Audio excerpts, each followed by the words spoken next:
Acompaña a Paco Rodríguez en un diálogo con personajes que marcan la vida interna y externa de la Ibero. Bienvenidos a Cara, el espacio de entrevistas y discusión de los temas que a ti te importan. ¿Qué tal? Un gusto saludarlos. Bienvenidos a Cara, el programa de discusión y entrevistas de Ibero TRC. Yo soy Paco Rodríguez y me da mucho gusto saludar en esta ocasión a dos académicos de la Universidad Iberoamericana, Salvador Sánchez y Jaime Muñoz. Gracias a los dos por estar aquí con nosotros. ¿Cómo están? Buen día. Soy Salvador Sánchez. Paco, te agradezco a ti la invitación. También a Beto la invitación para estar aquí con ustedes. Igual, gracias Paco por invitarnos. A Beto no le agradezco, ¿verdad?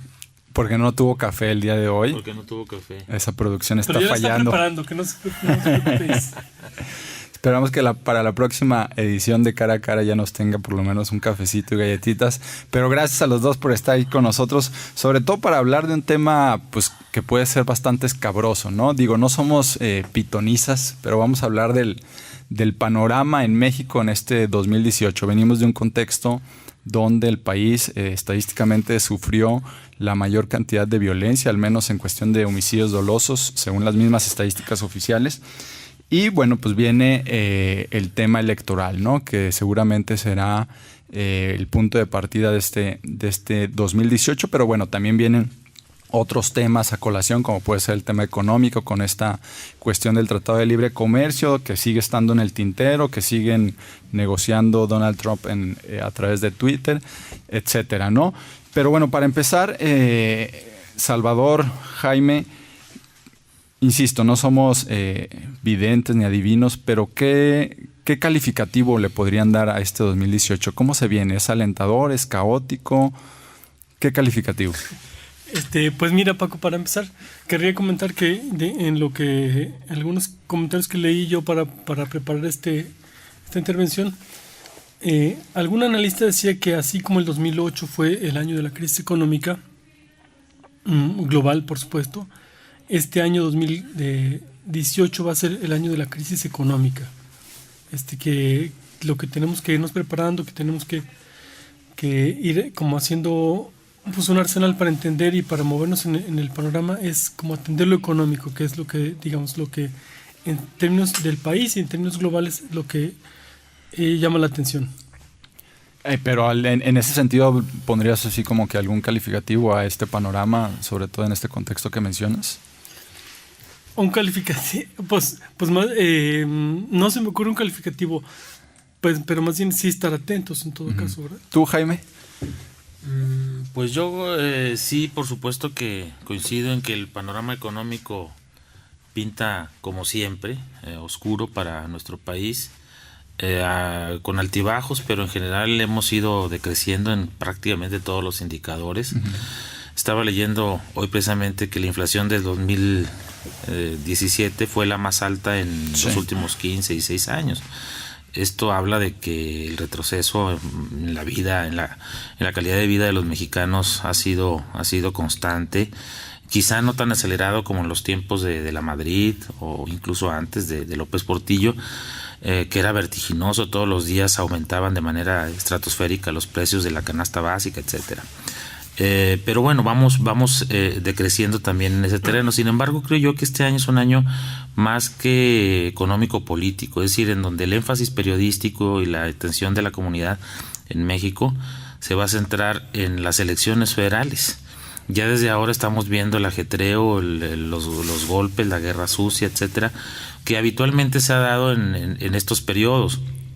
Yo recuerdo particularmente, los dos últimos, 2005, 2011, 2012, perdón, pero dije 2011 adrede porque en efecto un año antes, ya desde el año pasado, se estaba vislumbrando este panorama, cómo los candidatos, los partidos iban a pegar con todo, y apenas estamos viendo el inicio de las hostilidades, apenas creo yo están comenzando, porque vienen cosas todavía más duras.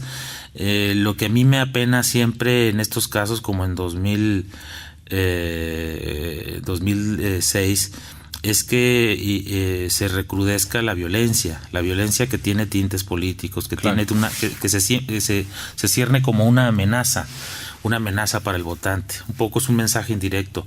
Mira, si votas mal, si te equivocas a la hora de ir a las urnas, puede regresar la violencia como si se hubiera ido, ¿verdad? En algún momento. Claro. Tenemos ya prácticamente 12 años de violencia permanente, con indicadores terribles en esta materia de secuestros, extorsiones, asesinatos relacionados con lo político, con lo periodístico, con el narcotráfico, etcétera. Entonces es un clima terrible el que yo veo venir para este año. Ya hablas, Jaime, de este inicio de hostilidades que desafortunadamente en esta simulación de los candidatos, porque sabemos que los 3 candidatos que están haciendo campaña están haciendo, en teoría, pre-campaña, ¿no?, para sus militantes, pero sabemos que es una simulación completamente por parte tanto de Andrés Manuel López Obrador de Morena, como de José Antonio Meade del PRI y Ricardo Anaya del PAN o del Frente, ¿no? Pero ya están iniciando estas hostilidades y ya adentrándonos en este tema de la política, que yo coincido con Jaime, será el centro de la atención tanto de la sociedad como de los medios en general. A lo mejor una pregunta trillada, pero ¿qué está en juego en estas elecciones federales, ¿no? ¿Qué está en juego? Bueno, si quieres ahorita para hacer el micrófono de nuevo a Salvador, dado que yo lo tengo, respondo. Creo que está en juego la continuación o la caída, por fin, de un modelo económico que empezó a vislumbrarse desde Miguel de la Madrid, desde el sexenio de Miguel de la Madrid, que se asentó, que se estableció de manera pues casi permanente con Salinas, y ha continuado con Zedillo, con Fox, con Calderón y ahora con Peña Nieto, que es el establecimiento en México de un modelo absolutamente neoliberal que se ciñe al consenso de Washington en el sentido de ajustar el gasto público, por ejemplo, de vender o de privatizar aquellas empresas que pertenecían al Estado, etcétera, ¿no? Yo creo que López Obrador no es una opción de izquierda, ¿verdad? Le decimos así por convención, por comodidad, que es el partido de izquierda. Y menos ahora que ya tuvo una alianza ahí con un partido de ultraderecha, sí, completamente, ¿no? Me parece que la postura de López Obrador tiene que ver en lo económico con una visión un poquito más estatista, ¿verdad?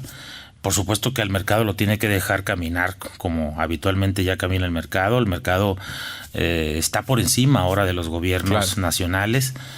Y creo yo que el énfasis de López Obrador está más que nada en el rubro del gasto público y de la corrupción, de todo lo que se nos fuga por ese concepto. O sea, de cómo el dinero de los presupuestos federales, estatales, se diluye en las manos de unos cuantos en perjuicio de la sociedad en general. Yo creo que el énfasis de López Obrador va por allí. No es acabar de tajo con la política económica que ha seguido nuestro país en los últimos 5 o 6 sexenios, que es una política que en general siguen casi todos los países del mundo, que es el neoliberalismo, pero sí un poquito más de cuidado a la hora de administrar los recursos públicos. Creo que esa sería la apuesta. Si gana López Obrador puede haber una respuesta favorable en este sentido, a mi juicio. Si no, vamos a seguir viendo el mismo espectáculo de saqueo brutal de las arcas públicas, tanto a nivel federal como a nivel estatal. Salvador, ¿hay algo más en juego o coincidirías? Pues mira, me parece que estos ejercicios de análisis que hacemos como el de ahora nos dan la oportunidad de preguntarnos por las causas que están detrás de lo que estamos viendo.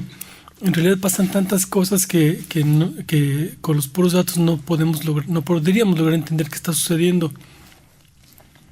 Por eso es como importante irnos a las causas o lo que está debajo de, ¿no? Y bueno, coincido con Jaime en que estamos viviendo el final de un periodo que duró del 90 para acá. ¿Cuánto es? Pues 28 años. Casi 30 años, ¿verdad? Que le llamamos neoliberalismo. Y ese fue el modelo que se usó para reemplazar el estado de bienestar que surgió después de la Segunda Guerra Mundial. Que el Estado en efecto se hacía cargo, la colectividad a la cual pertenece se hacía cargo como de los ciudadanos, de los integrantes de ahí. Eso se agotó porque por los ciclos del capitalismo y porque en efecto sí tenía como de desventaja que la responsabilidad individual se quedaba disminuida en ese caso. ¿Qué es lo que se ha intentado pues como rescatar desde entonces? Que la persona se haga cargo de sí misma, ¿verdad? Que no tenga que estar como yendo si está desempleado, que vaya por una cuota de desempleo a la oficina correspondiente, gubernamental correspondiente. Bueno, ese modelo se acabó, ¿verdad? Se está agotando. Y bueno, ¿y qué es lo que sigue? Pues en eso estamos como... los efectos es lo que vemos, pero es lo que estamos como definiendo qué es lo que sigue. Yo, a pesar de demasiadas como factores negativos o aspectos negativos, yo soy optimista. Me parece que el cambio es bueno y que en efecto en la transición como que nos va a ayudar como personas y como colectividad. Pero claro que es un poquito complicado como ver dónde están las cosas buenas en todo este panorama terrible, ¿verdad? Pero el cambio lo avisoras con un candidato, ¿realmente? Mira, decía que por eso es bueno como irnos a las causas, ¿verdad? Si nada más tenemos los datos que estamos viendo, es como muy complicado como sacar inferencias. Es decir, si nos seguimos manejando en el mismo esquema que hemos entendido que el candidato nos va a resolver las cosas, sí, claro. Por supuesto que eso no. Y eso ya cambió, ¿verdad? Es decir, estamos montados entonces en un esquema de democracia liberal que surgió, digamos, a principios del siglo XVII, 1620, por ahí, con Hobbes, con Rousseau. Y ese es el esquema que se está también agotando. Yo por eso digo que lo interesante es lo que está surgiendo. Y me parece que lo que está surgiendo es lo que, ni modo, pero así es, que lo que los organismos internacionales, el Fondo Monetario, el Banco Mundial, dicen, devolverle al ciudadano como la responsabilidad que tiene y también devolverle a los gobiernos locales. Es decir, no pienso que en unas elecciones van a hacer un cambio total, sino que estamos reestructurándonos de otro modo, ¿verdad? Necesitamos como en efecto cobrar más conciencia cada uno de nosotros, de la propia dignidad que tenemos cada uno, y también como de cobrar confianza en los demás, en los vecinos, en los ciudadanos, en los que son como nosotros, y organizarnos. Eso se tiene que traducir en que nos tenemos que organizar. Oye, pero en ese sentido uno pensaría que ante el hartazgo ya de los políticos, de los partidos, de todo este sistema del cual ustedes ya han hablado, uno creería que la gente le apostaría a un candidato ciudadano. ¿Ven ustedes alguna posibilidad dentro de esa opción? A mí me parece que las cartas están echadas para que la competencia termine siendo tripartita. Pasados unas semanas, unos meses, quizá se convierta en una competencia bipartita, no lo sé. Pero por lo pronto, dijiste hace rato que estaban simulando una competencia de precandidatos. Realmente ya me parece que son candidatos. Sí, claro. Sí. Muy rápido se decantó esto así. La sociedad, creo yo, en general lo percibe de esa manera. Y bueno, yo estoy de acuerdo con Salvador en el sentido de que el caudillismo, un candidato va a venir a resolver, un candidato ganador, ¿verdad? Va a venir a resolver los problemas del país. Creo yo que la colectividad debe participar, la ciudadanía, etcétera, todo esto que se dice, porque la democracia representativa, de tener unos diputados, unos senadores, de elegir a nuestros gobernantes, parecen ya un modelo agotado. Necesitamos participar, sumarnos, etcétera. Sin embargo, el país viene de una tradición añejísima de presidencialismo, de caudillismo, y yo creo que esto no se va a desvanecer tan rápidamente. El candidato que gane, sí, el personaje que llegue a la presidencia de la República va a imponer su estilo personal de gobernar, como decía Cosío Villegas, es decir, va de alguna forma a permear las estructuras de poder. Y bueno, si queda Meade, ya sabemos más o menos qué perfil van a tener, muy similar quizá al que tuvo Zedillo, al que tuvo Salinas.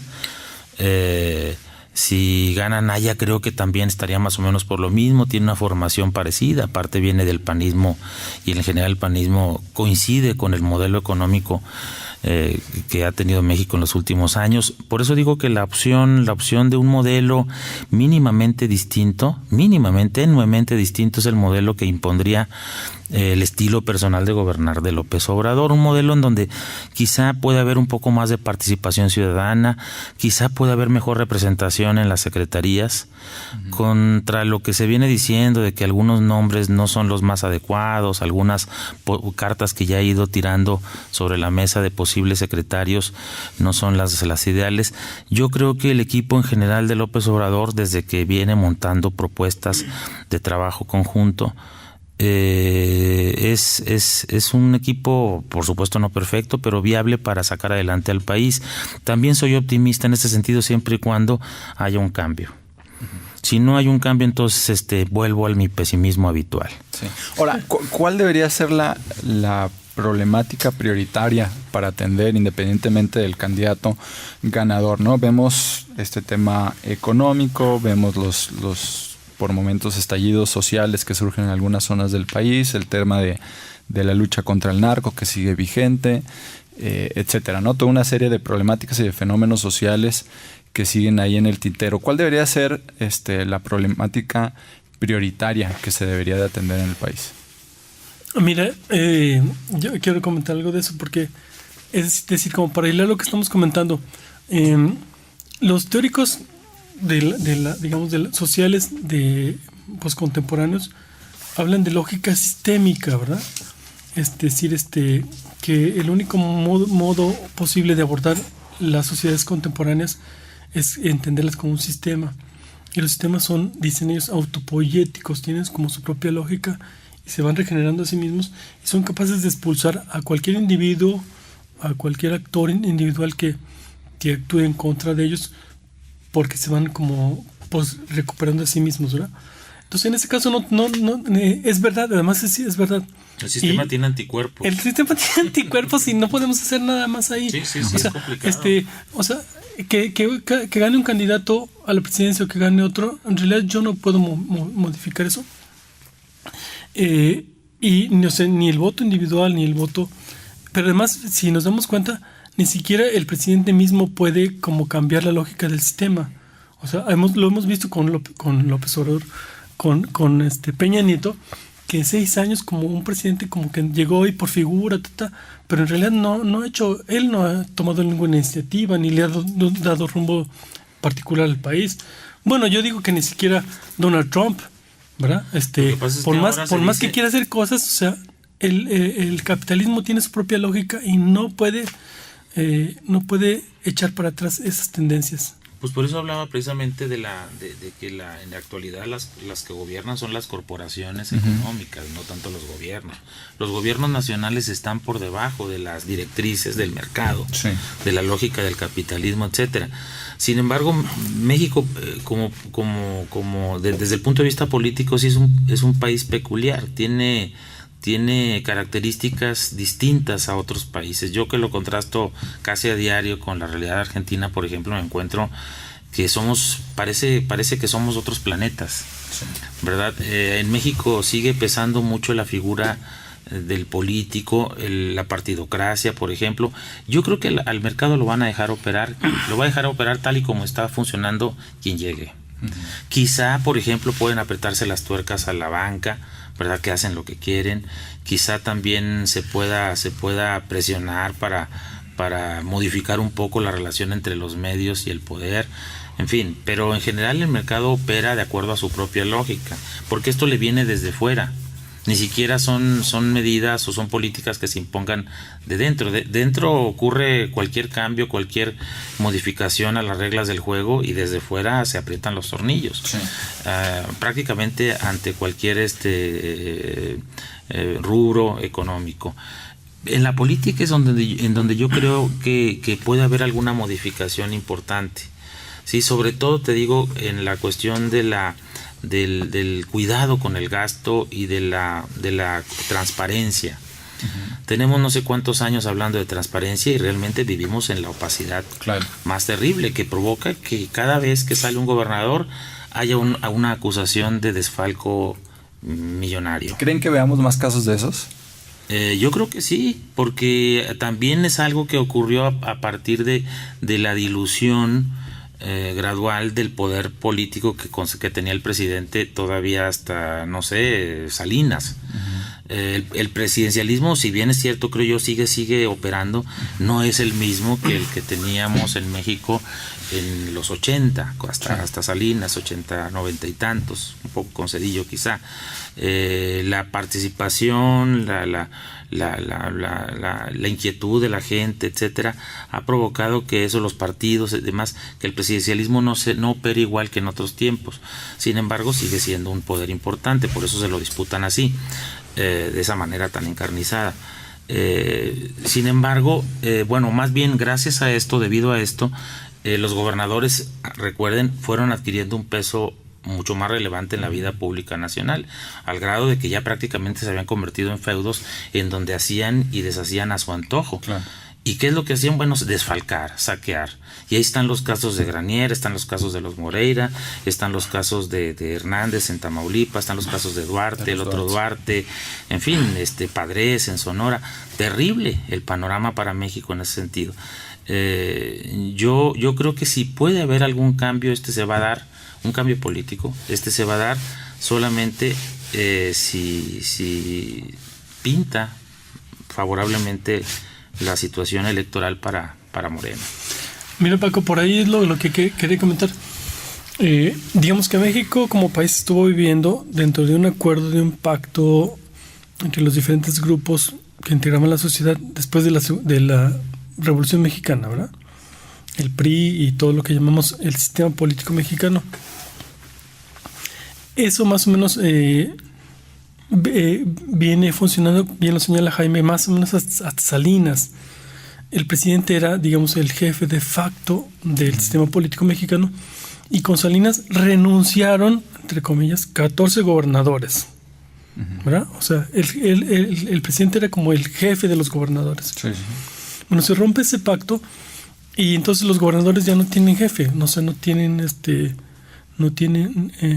no tienen como quien les dé seguimiento, como no tienen quien les dé cortapisa y quien los fiscalice, y entonces pues pasan los casos, los Duartes de Veracruz y de Chihuahua y todos los que hemos visto.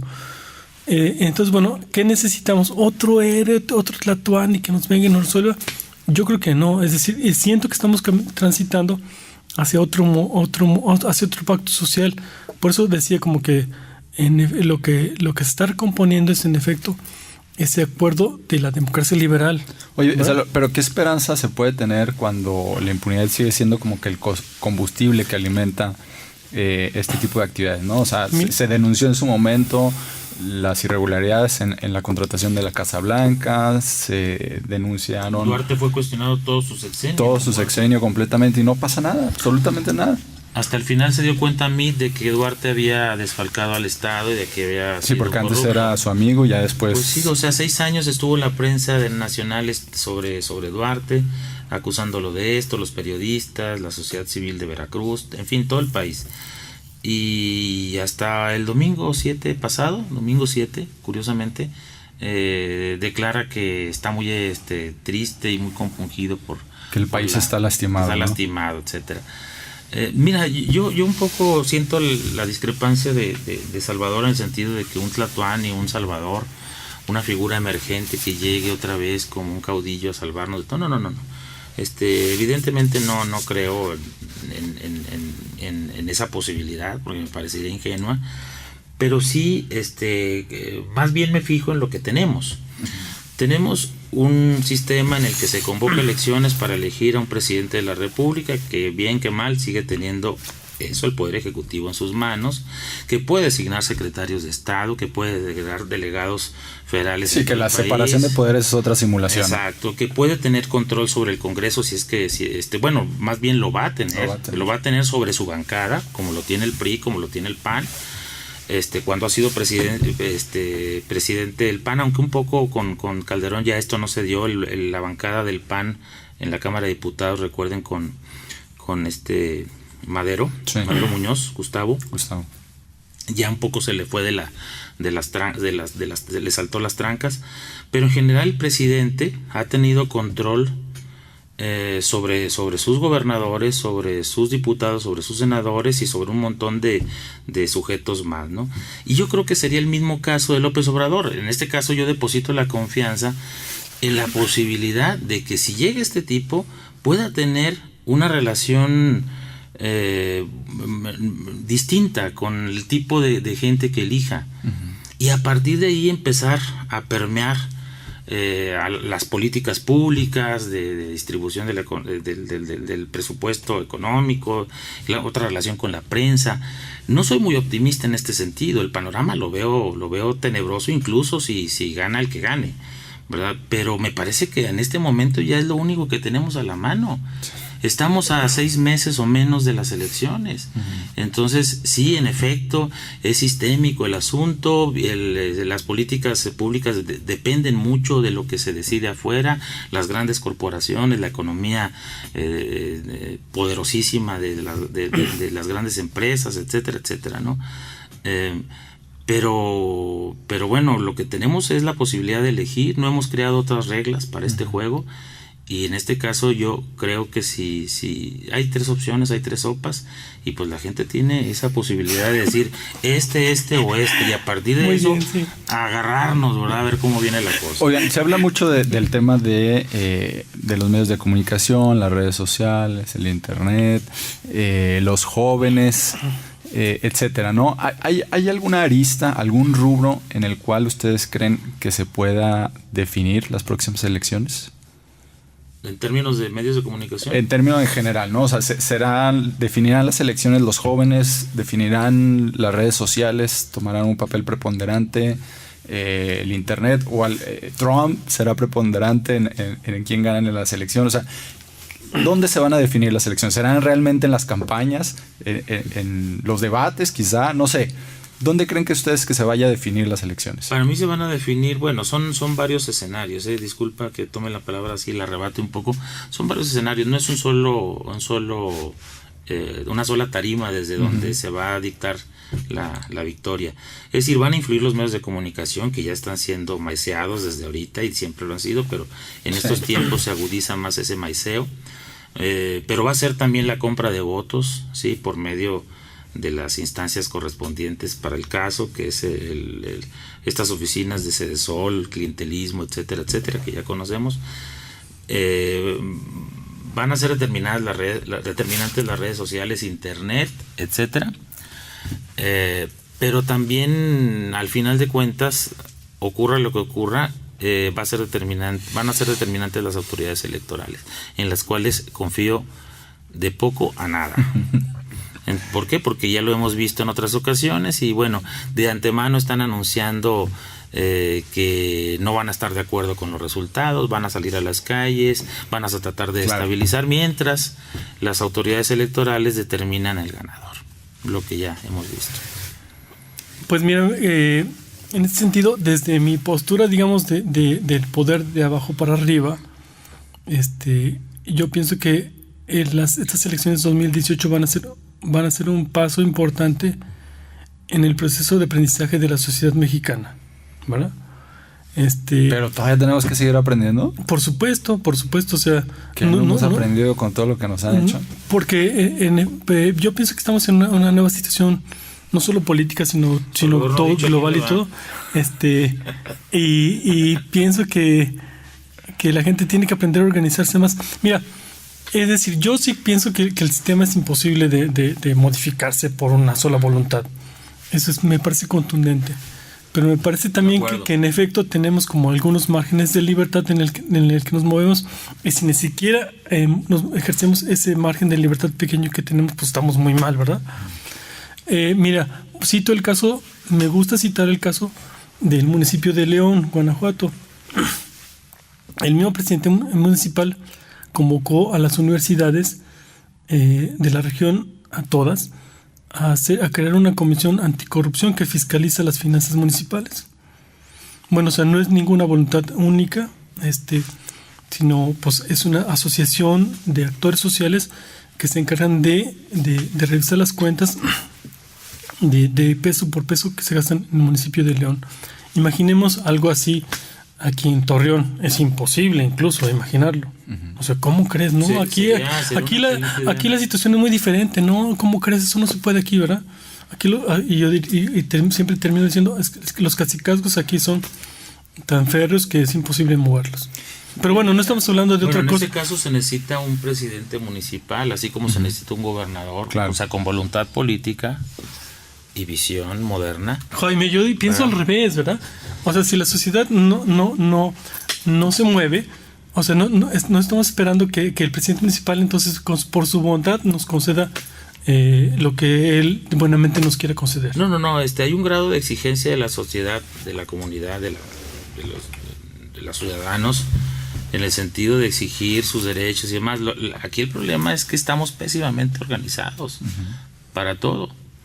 Y también otro detalle, en México no se ha, en términos políticos, político-electorales, no se ha inventado todavía ningún otro tipo de organismo que luche por el poder que no sea un partido, sí, o un frente. Bueno, las candidaturas ciudadanas son ya son una posibilidad, pero ahí están que si no tienen la estructura del partido se pueden quedar en mera anécdota.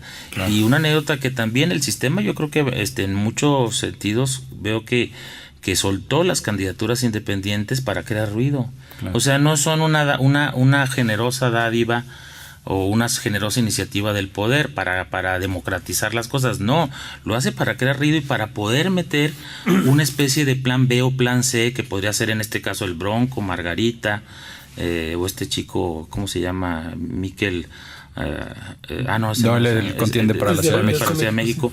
En fin, las candidaturas independientes también tienen sus asegúnes, ¿verdad? El caso es que la estructura, más de aquí a 6 meses, la única estructura que sirve para alcanzar el poder político mediante un partido es el partido político, ¿verdad? Lo otro se va a quedar en mera anécdota, estoy casi seguro, a menos que de manera misteriosa, sorpresiva, deslumbrante, uno de esos candidatos independientes que están bajo el control del poder político actual llegue a figurar y llegue a amenazar sobre todo a López Obrador, que es el enemigo a vencer para ellos. Por último, ya se nos agota el tiempo, su panorama en lo local, tanto Torreón como Coahuila, ¿cómo lo vislumbran?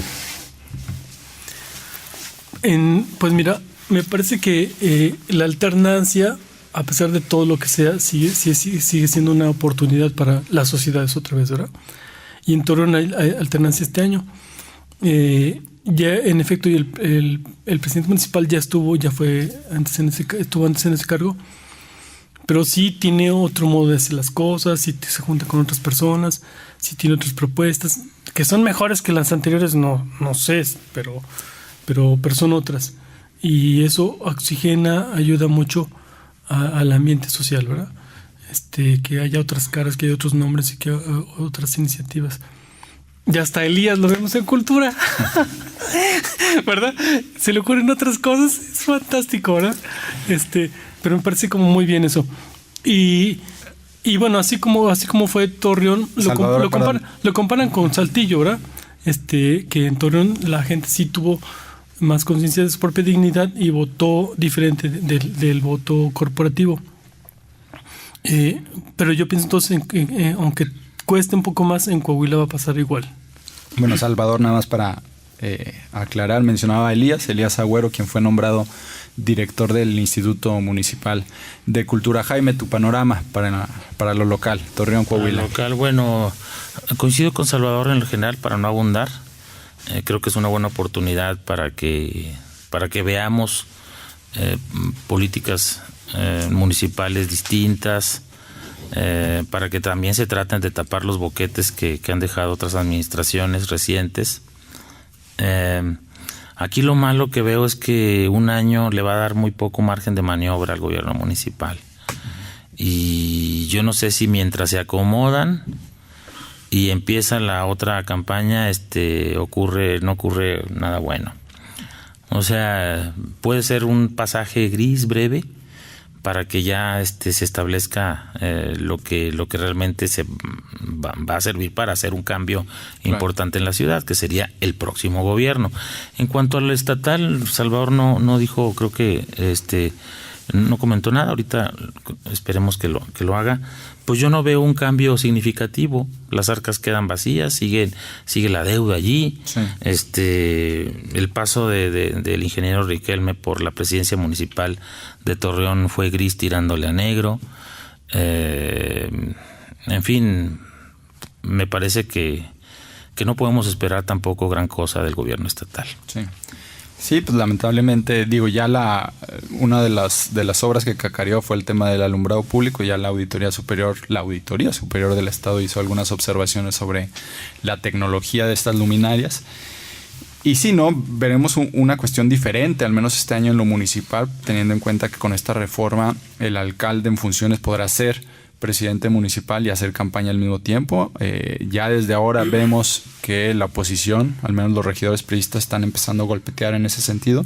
Entonces, pues sí será un tema a observar. Pero bueno, ya se nos terminó el tiempo. Salvador, Jaime, muchísimas gracias a los dos por haber estado aquí con nosotros. Gracias también a Beto Rubio, que nos debe el café. Gracias a ustedes que nos escuchó. Yo soy Paco Rodríguez. Nos vemos a la próxima. Esto ha sido todo por el día de hoy. Nos vemos cara a cara en la próxima emisión.